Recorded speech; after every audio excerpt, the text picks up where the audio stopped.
Last night, actually. Last evening, we're down here setting up for Banquet. We get a fire call, structure fire reported shed on Greenwood Street.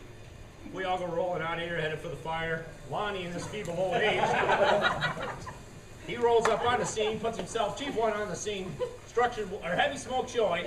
I'm rolling up, put myself on scene. About that time, I just, legs overhead, going up through the driveway. Down he goes. Never missed a beat though, had that radio in his hand, still talking. Gets right back up again and starts out through the driveway. Boom! Down he goes again. Still got that radio in his hand, never lost it. That would have helped. I said, well, that's pretty good. Gets out the fire, turns around and starts back to give the engine calls. Boom! Down he goes a third time. It's like, jeez, you know? So he gets some orders, turns right back around, come back out to the fire, and there he goes the fourth time, right down here. So, we got you your very own walker to give you a little support on that ice. Yeah, you got any chains? We got a set of tire shapes for that if we need to. Then, it gets better. After he goes down about number 2, he decides that maybe we ought to call for a cinder truck. So, he gets on the radio and asks for the borough. Well, come to find out that Greenwood Street's taken care of by PennDOT. Borough told him to pound salt. They wasn't coming out. So Mike's got a little presentation for him here. In this map is a map of Wellsboro, and we highlighted the streets that PennDOT maintains, the borough maintains, Charleston and Delmar. And we're actually going to give him 2 copies, so he can put them in 2 of his vehicles, so he has a copy at all times. Here you go, Chief. Thank you very much.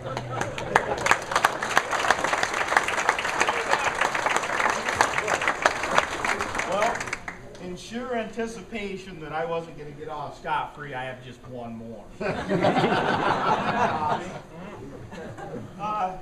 Here a few months back, or a few weeks back, I'm not sure how long it's been, we get called, I don't know, 1, 2 o'clock in the morning for a smoke investigation on Bedine Street. So we get up there, and that's kind of on Bobby's end of town. I'm coming from the other end of town, so I figured he'd get there before I did, and he did.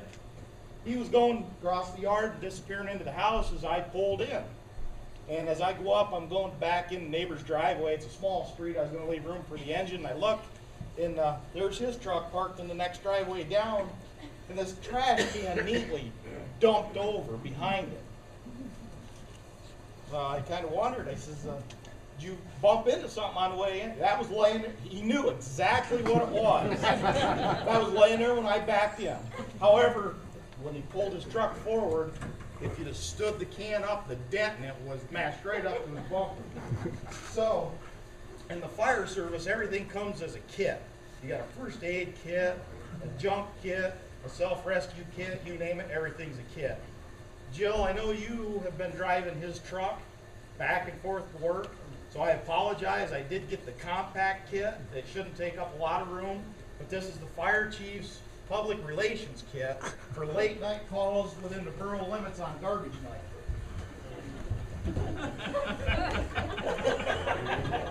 It won't dent, and if it does, they pop right back out. You can leave that if you destroyed a can.